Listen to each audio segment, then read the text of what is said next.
ഉൽപ്പത്തി പുസ്തകം അധ്യായം 27.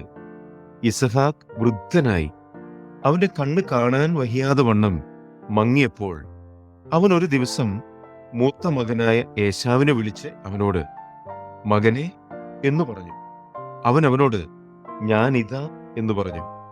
അപ്പോൾ അവൻ ഞാൻ വൃദ്ധനായിരിക്കുന്നു, എന്റെ മരണദിവസം അറിയുന്നതുമില്ല. നീ ഇപ്പോൾ നിന്റെ ആയുധങ്ങളായ വില്ലും പൂണിയും എടുത്ത് കാട്ടിൽ ചെന്ന് എനിക്ക് വേണ്ടി വേട്ട തേടി എനിക്ക് ഇഷ്ടവും രുചികരവുമായ ഭോജനമുണ്ടാക്കി ഞാൻ മരിക്കും മുൻപേ തിന്ന് നിന്നെ അനുഗ്രഹിക്കേണ്ടതിന് എന്റെ അടുക്കൽ കൊണ്ടുവരിക എന്ന് പറഞ്ഞു. യിസ്ഹാക്ക് തന്റെ മകനായ ഏശാവിനോട് പറയുമ്പോൾ റിബേക്ക കേട്ടു. ഏശാവോ വേട്ട തേടി കൊണ്ടുവരുവാൻ കാട്ടിൽ പോയി. റിബേക്ക തന്റെ മകനായ യാക്കോബിനോട് പറഞ്ഞത്, നിന്റെ അപ്പൻ നിന്റെ സഹോദരനായ ഏശാവിനോട് സംസാരിച്ചു. ഞാൻ എന്റെ മരണത്തിന് മുൻപേ തിന്ന് നിന്നെ യഹോവയുടെ മുൻപാകെ അനുഗ്രഹിക്കേണ്ടതിന് നീ വേട്ടയിറച്ചി കൊണ്ടുവന്ന് രുചികരമായ ഭോജനമുണ്ടാക്കി തരിക എന്ന് പറയുന്നത് ഞാൻ കേട്ടു. ആകയാൽ മകനെ, നീ എന്റെ വാക്ക് കേട്ട് ഞാൻ നിന്നോട് കൽപ്പിക്കുന്നത് ചെയ്യുക. ആട്ടിൻകൂട്ടത്തിൽ ചെന്ന് അവിടെ നിന്ന് 2 നല്ല കോലാട്ടിൻ കുട്ടികളെ കൊണ്ടുവരിക. ഞാൻ അവയെ കൊണ്ട് നിന്റെ അപ്പൻ ഇഷ്ടവും രുചികരവുമായ ഭോജനമുണ്ടാക്കും. നിന്റെ അപ്പൻ തിന്ന് തന്റെ മരണത്തിനു മുൻപേ നിന്നെ അനുഗ്രഹിക്കേണ്ടതിന് നീ അത് അവന്റെ അടുക്കൽ കൊണ്ടു ചെല്ലണം. അതിന് യാക്കോബ് തന്റെ അമ്മയായ റിബേക്കയോട്, എന്റെ സഹോദരനായ ഏശാവ് രോമമുള്ളവനും ഞാൻ രോമമില്ലാത്തവനുമാകുന്നുവല്ലോ. പക്ഷേ അപ്പൻ എന്നെ തപ്പി നോക്കും, ഞാൻ ഉപായി എന്ന് അവന് തോന്നിയിട്ട് ഞാൻ എന്റെ മേൽ അനുഗ്രഹമല്ല ശാപം തന്നെ വരുത്തും എന്ന് പറഞ്ഞു. അവന്റെ അമ്മ അവനോട്, മകനെ, നിന്റെ ശാപം എന്റെ മേൽ വരട്ടെ, എന്റെ വാക്ക് മാത്രം കേൾക്കാം, പോയി കൊണ്ടുവാ എന്ന് പറഞ്ഞു.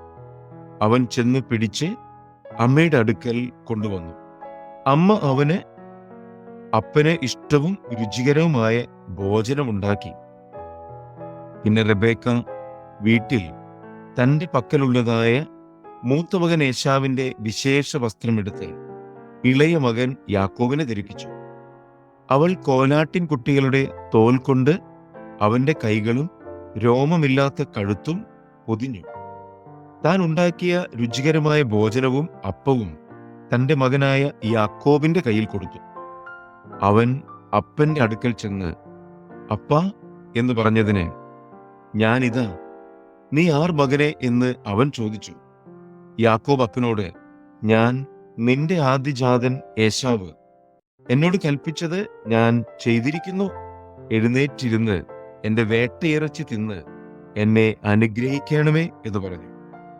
യിസ്ഹാക്ക് തന്റെ മകനോട്, മകനെ, നിനക്ക് ഇത്ര വേഗത്തിൽ കിട്ടിയതെങ്ങനെ എന്ന് ചോദിച്ചതിന്, നിന്റെ ദൈവമായ യഹോവ എന്റെ നേർക്ക് വരുത്തി തന്നു എന്ന് അവൻ പറഞ്ഞു. യിസ്ഹാക്ക് യാക്കോബിനോട്, മകനെ, അടുത്തു വരിക, നീ എന്റെ മകനായ ഏശാവ് തന്നെയോ അല്ലയോ എന്ന് ഞാൻ തപ്പി നോക്കട്ടെ എന്ന് പറഞ്ഞു. യാക്കോബ് തന്റെ അപ്പനായ യിസ്ഹാക്കിനോട് അടുത്തു ചെന്നു. അവൻ അവനെ തപ്പി നോക്കി. ശബ്ദം യാക്കോബിന്റെ ശബ്ദം, കൈകൾ ഏശാവിന്റെ കൈകൾ തന്നെ എന്ന് പറഞ്ഞു. അവന്റെ കൈകൾ സഹോദരനായ ഏശാവിന്റെ കൈകൾ പോലെ രോമമുള്ളവയാകൊണ്ട് അവൻ തിരിച്ചറിയാതെ അവനെ അനുഗ്രഹിച്ചു. നീ എന്റെ മകൻ ഏശാവ് തന്നെയോ എന്ന് അവൻ ചോദിച്ചതിന് അതേ എന്ന് അവൻ പറഞ്ഞു. അപ്പോൾ അവൻ, എന്റെ അടുക്കൽ കൊണ്ടുവാം, ഞാൻ നിന്നെ അനുഗ്രഹിക്കേണ്ടതിന് എന്റെ മകന്റെ വേട്ടയിറച്ചി ഞാൻ തിന്നാം എന്ന് പറഞ്ഞു. അവൻ അടുക്കൽ കൊണ്ടുചെന്നു. അവൻ തിന്നു. അവൻ വീഞ്ഞും കൊണ്ടുചെന്നു. അവൻ കുടിച്ചു. പിന്നെ അവന്റെ അപ്പനായ യിസ്ഹാക്ക് അവനോട്, മകനെ, നീ അടുത്തു വന്ന് എന്നെ ചുംബിക്കാം എന്ന് പറഞ്ഞു. അവൻ അടുത്ത് ചെന്ന് അവനെ ചുംബിച്ചു.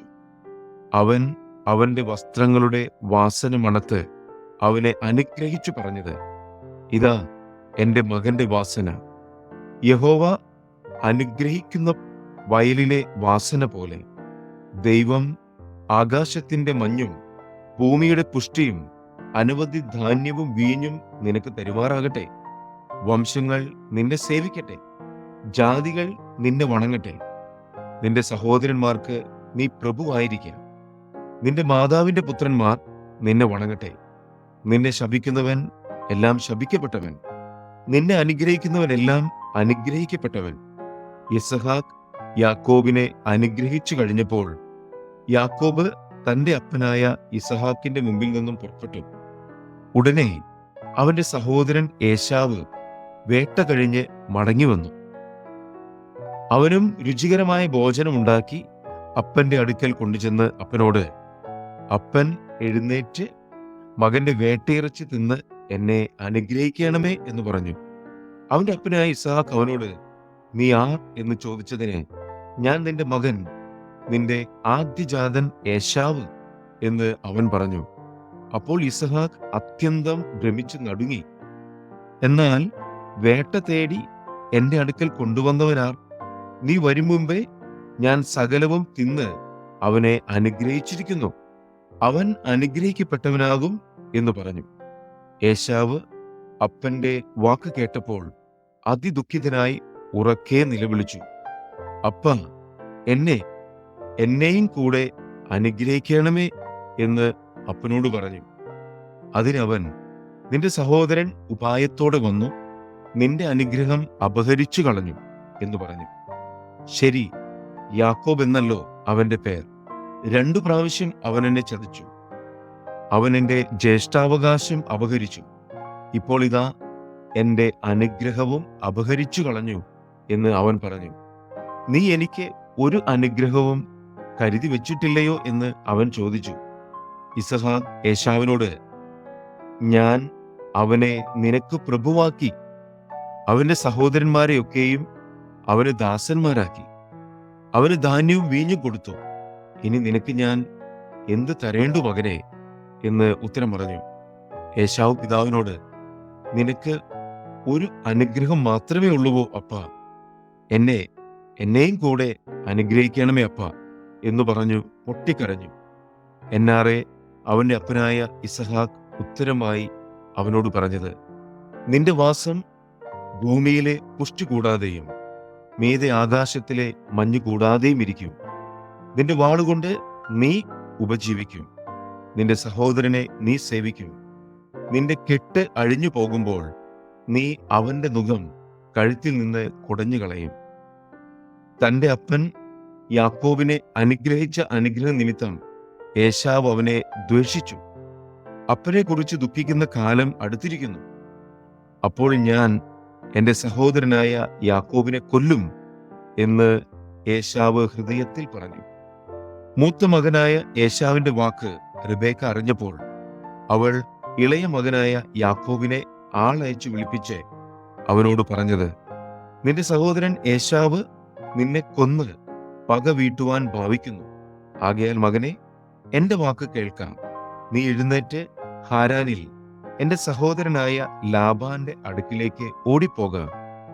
നിന്റെ സഹോദരന്റെ ക്രോധം ശമിക്കുവോളം കുറെ നാൾ അവന്റെ അടുക്കൽ പാർക്കാം.